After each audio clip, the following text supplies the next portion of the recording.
আসসালামু আলাইকুম এভরিওয়ান, কেমন আছেন সবাই? আশা করি সবাই ভালো আছেন, সুস্থ আছেন। আলহামদুলিল্লাহ আমরাও ভালো আছি। তো চলে আসছি নতুন আর একটা ভিডিও নিয়ে। এখানে হচ্ছে এই যে মাছটা, এই যে 2 কেজি ওজনের যে মাছটা ছিল সেটা বের করছি আজকে।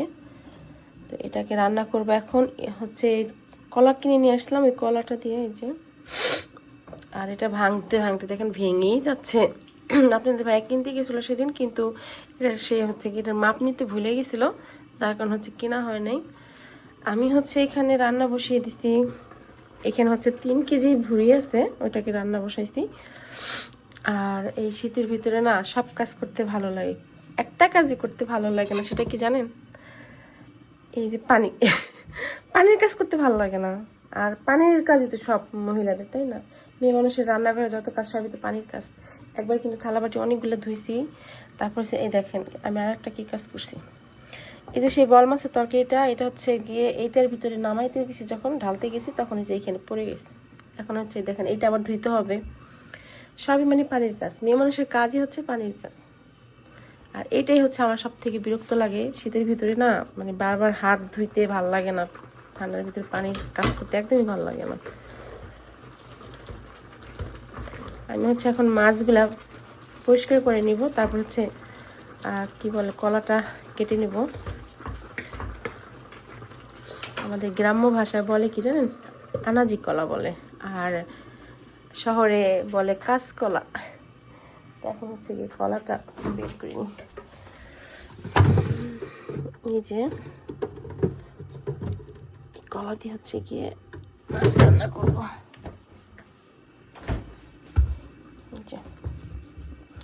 এখান থেকে কিছুটা পরিমাণ কেটে মাছটা রান্না করবো। আর যদি একটা হয়তো রাখতে পারি, নাও পারি, বলা যায় না। দেখি কাটার পর দেখবো যে কতটুকু পরিমাণ হয়। বেশি হলে একটা রেখে দেবো, আর যদি কম হয় তাহলে পুরো 5টা দিয়ে রান্না করবো আর কি। ধুয়ে পরিষ্কার করে এনেছি। এখন হচ্ছে মাছটাকে, এত বড় বড় মাছ তো, যার কারণে হচ্ছে পিস করে নিব। আর এই মাছের আইসটা না, সত্যি কথা বলতে কি অনেকটা শক্ত। আমরা যে সবসময় ইলিশ মাছ খাই না, ওইটার থেকে একটু আলাদা, কারণ অনেক বড় তো ইলিশ মাছটাই। দেখেন আইসটা অনেকটা শক্ত, মানে এতে বলা দিতেছে যে অনেকটা বড় মাছটা। ঠান্ডার কারণে গলা বসে গেছে আমার।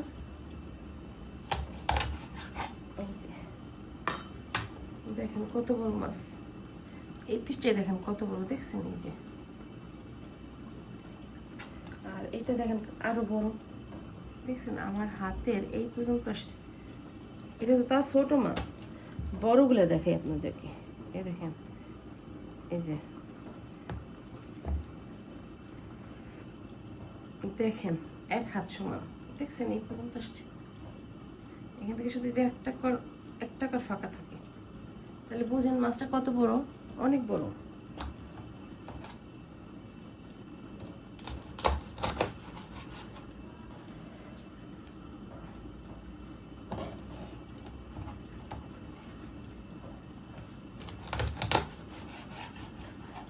আর বড় ইলিশ মাছ খেতেই কিন্তু মজা বেশি। ছোট ছোট ইলিশে হয় কাঁটা থাকে বেশি, ওটা খেতেও ভালো ভালো হয় না ততটা। আর বড় ইলিশ আপনার হচ্ছে ঘেরানো থাকে, আবার হচ্ছে গিয়ে খেতেও মজা। মাছ কেটে নিচ্ছি। এখন কলাগুলো হচ্ছে কেটে নিব।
হয়ে গেছে, 4টাই দেবো, আর দিব না। এইখানে হচ্ছে কি আমি লবণ মেখে রাখবো যাতে কালো না হয়ে যায় কলাটা।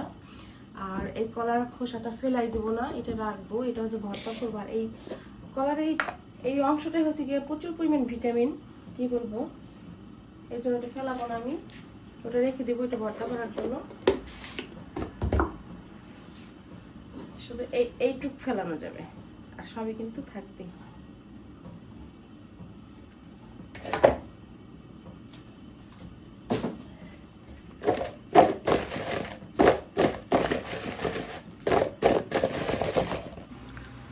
এখানে যে কলার খোসা ভর্তা বসাই দিব, এই সিদ্ধ করে নিতেছি। উল্টো পাল্টা হচ্ছে গো, প্রচুর ঠান্ডা লাগছে, গলা বসে গেছে। বাইরে অনেক ঠান্ডা, আজকে সকালবেলা বরফ পড়ছে আমাদের এখানে। কি বলবো, আজকে সকালে ছিল হচ্ছে গিয়ে -1 ছিল, তারপর হঠাৎ করে আবার জিরোতে চলে আসছে, আবার 1 চলে আসছে, এরকম হয়ে গেছে আজকে সকাল থেকে, মানে অনেক ঠান্ডা।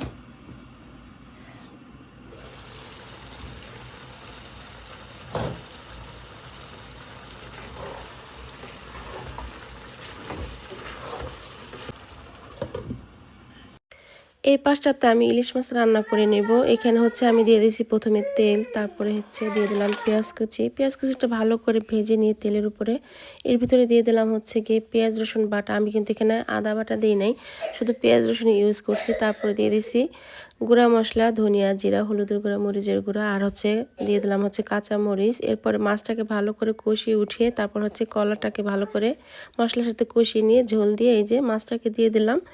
তো সহজভাবেই আমি হচ্ছে গিয়ে সবসময় রান্না করে আপনাদের একই কথা বারবারই বলি যে আমি হচ্ছে গিয়ে সহজভাবে রান্না করতে ভালোবাসি, সহজভাবে রান্না করি, কম তেল মশলা হচ্ছে গিয়ে আমি রান্না করার চেষ্টা করি। আর ইলিশ মাছের তরকারিটা হয়ে গেছে, তো আমার রান্না হয়ে গেছে যে ইলিশ মাছ। এখানে হচ্ছে এই যে কলার এই যে উপরের চোকলা বলি, এত কথা বলতে ভালো লাগে না, কলার চোকলাই যে সেদ্ধ করা হয়ে গেছে, ধনিয়া পাতা দিয়ে দিছি আমি। আর এখানে হচ্ছে এখন ভুঁড়িটাকে আমি জাল অফ করে রাখছিলাম, অবশ্য আমি হচ্ছে ছেলের কাছে ছিলাম, আর আমার খুব কাছের একটা মানুষ আমাকে ফোন করছিল, তার সাথে এতক্ষণ গল্প করতে করতে আমি রান্নাটাই ভুলে গেছি।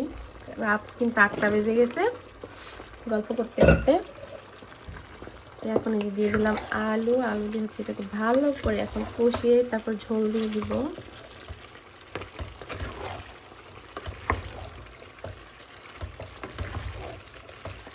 আর এই ভুঁড়ির ভিতরে যদি আলু না দিই আমার কাছে না কেমন জানি একটু ইয়া লাগে, যতই মজা হোক না কেন তারপরেও কেমন জানি মনে হয় যে কোন জিনিসটা যেন এখানে কমতি আসছে, এটা মনে হয়।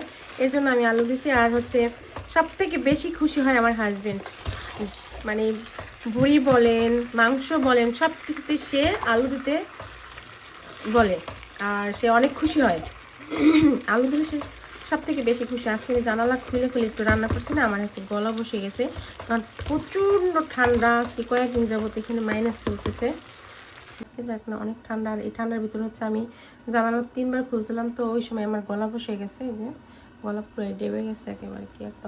আমার রান্না বান্না হয়ে গেছে, এই যে ভুঁড়ি, ইলিশ মাছ। তো আমি আর সুফিয়া খাইছি, যার কারণ হচ্ছে আর ক্যামেরা অন করি নাই। আর সবাই চলেও আসছে। আর এইখানে হচ্ছে ভর্তা, মিষ্টি কুমড়ার ভর্তা, আর হচ্ছে যে শুটকি মাছ ভর্তা, এটা কালকে সামিয়া করছিল। আর ওই যে কলার চোকলাটা রেখে দিচ্ছি, ওইটা এখন আর ভর্তা করি নাই এর জন্য। তো এখন হচ্ছে ওরা খাবে, আসো খাও, কারণ এখন এই যে রাত দেখেন 10টা বাজে, 10টা বেজে গেছে দেখছেন। আর এই যে জলপাইয়ের আচার কালকে বানাইছিলাম সেইটা কিছুটা হয়েছে গিয়ে এই যে মুট করে রাখছি, আর কিছুটা হয়েছে গিয়ে এইভাবে ঝরে রাখছি। আসো না কেন, তুমি বসো আগে। ডাইনিদের মতো সিলেস কেন, এই ডাইনি কিছু কিছু মানুষ রূপে ডাইনি আছে, তা আমার মাইয়া সেরকম করে সিলাইতেছে। ডাইনিরা চিল্লায় না, কিন্তু আউ জল লাগাই বেড়ায়, মানুষের সাথে মানুষের সম্পর্ক নষ্ট করে কিছু কিছু ডাইনিরা আছে। আর আমার মেয়ে হলো যে ডাইনিদের মতো চিকুর দিতেছে। এই যে আপনাদের ভাইয়া দেখেন ছোট প্লেটে খাইতে বসছে, এত বড় একটা মানুষ ছোট্ট একটা প্লেট আছে। সামিয়া হচ্ছে অসুস্থ, আর শরীর খারাপ লাগতেছে অনেক, ও মাত্রই আসছে বাসায়। দেখাবো খারাপ লাগতেছে, হ্যাঁ সুফিয়া মারিস না, আব্দুল্লাহ শুধু মারে। আবু খাবার কেমন হয়েছে এটা? মজা, ভালো লাগতেছে। স্বামীর অনেক পছন্দ ভুরি না আব্বু? তাকাও একটু, তাকাই বলো মজা।